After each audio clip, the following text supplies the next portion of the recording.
Hello বন্ধুরা, কেমন আছো তোমরা সবাই? আশা করছি খুব ভালো আছো। চলে এসেছি নতুন একটা ভ্লগ নিয়ে।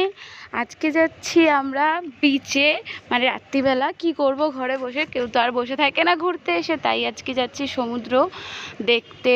তো এসে থেকে তো খুবই টায়ার্ড ছিলাম, খুবই ক্লান্ত ছিলাম। তোমাদেরকে তো বললামই সবটা, যে আমাদের গাড়িতে একটু প্রবলেম ছিল, তো তার জন্য অনেকটা টায়ার্ড হয়ে গেছি, তাই এসে আর বেরাতে পারিনি। এখন যাচ্ছি একটু সমুদ্র দেখতে আর বিচে যাব। আর এখানে আমি একটুখানি মেকআপ করে নিচ্ছি। প্রথমে একটুখানি টোনার লাগিয়ে নিলাম। আর ওই সমুদ্র এলাকায় তো খুব একটা মেকআপ হয় না, যেটুকুনি একটু নর্মাল আমার স্কিনের ট্যানটাকে ঢাকার জন্য একটুখানি ফাউন্ডেশন ইউজ করব। আর এখানে আমি মেখে নিলাম একটু ময়েশ্চারাইজার। আর মামকে ওইখানে বললাম ও ঠাম্মিকে রেডি করতে।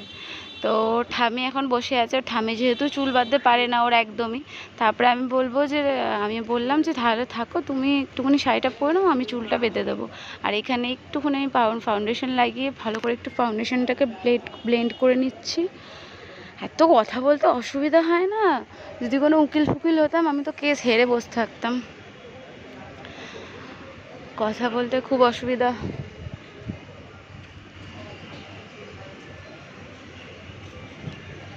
আর আমরা যেই হোটেলটাতে আছি বন্ধুরা, ওইখান থেকে খুব সুন্দর সমুদ্রটা দেখা যায়। তোমাদেরকে দেখাবো।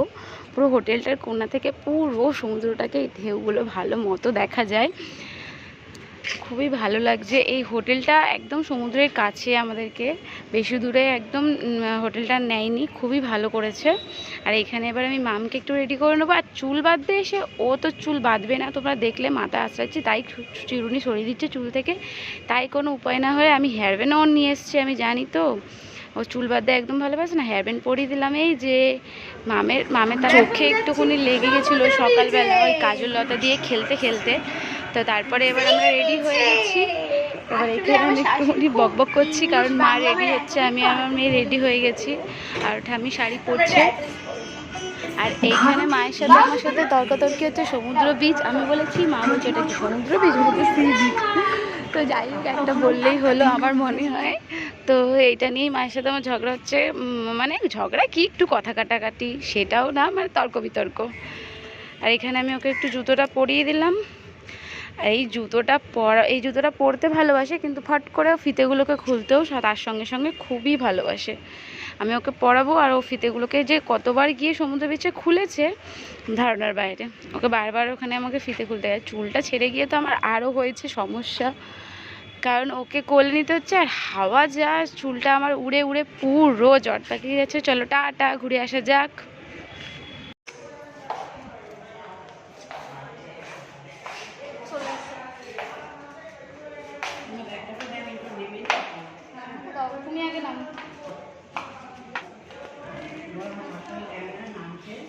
সেটা তুমিই বললে, আমার শাশুড়ির পায়ের অবস্থা খুব খারাপ, তাও আমার মেয়েকে নিয়েই নামছে।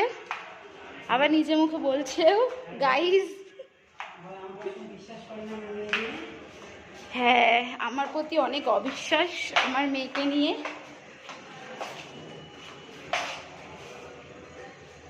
আমি সিঁড়ি দিয়ে নামতে পারবো না মেয়েকে নিয়ে।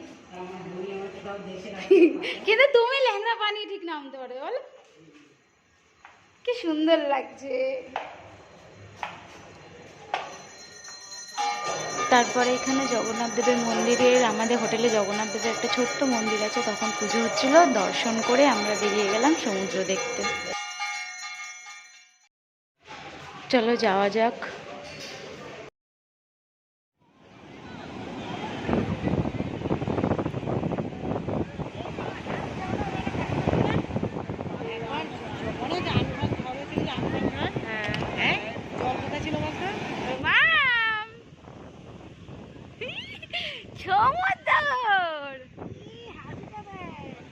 দেখি দাঁত, দেখি বাবলে।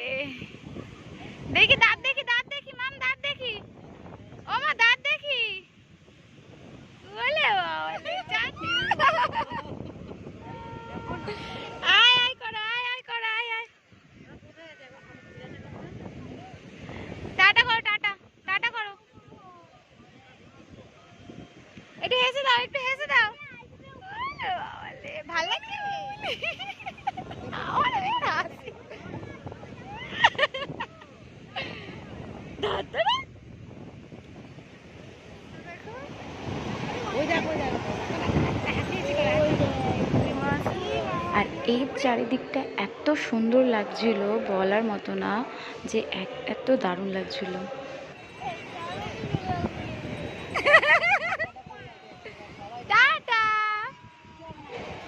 তারপর সমুদ্র দেখতে এসে কিছু খাবো না সেটা কি হয়, চলে গেলাম ফুচকার দোকানে, খেয়ে নিলাম টপ করে একটা ফুচকা। আর খেয়েছিলাম ঘুগনি। ঘুগনিটা বিশ্বাস করবে না, আমি একদম এক্সপেক্ট করিনি এত বাজে খেতে হবে। এই যে ঘুগনির দোকানে আমরা বসে আছি, 30 টাকা করে প্লেট নিয়েছে, একদম শুধু গাজর দিয়ে আর ওই আমরা একটা মিষ্টি চানাচুরের যে একটা চিপস খাই, ওই চিপসটা দিয়ে ভর্তি। কি বিচ্ছিরি একটা গন্ধ। এই যে দেখো ঘুগনিটা দেখে খুব ভালো লাগছে, কিন্তু একদম বাজে খেতে। আর এই যে এখানে মাম একটু মজা করে করে হাঁটছে। তো আজকের ব্লগটা এইটুকুনি। ব্লগটা কেমন লাগলো অবশ্যই জানাবে, আর চ্যানেলটা সাবস্ক্রাইব করতে কিন্তু ভুলবে না। আর ছোট্ট একটা লাইক করে ভিডিওটা শেয়ার করে দিও। আজকের মতো টাটা, সবাই ভালো থেকো, সুস্থ থেকো, দেখা হচ্ছে নেক্সট ব্লগে।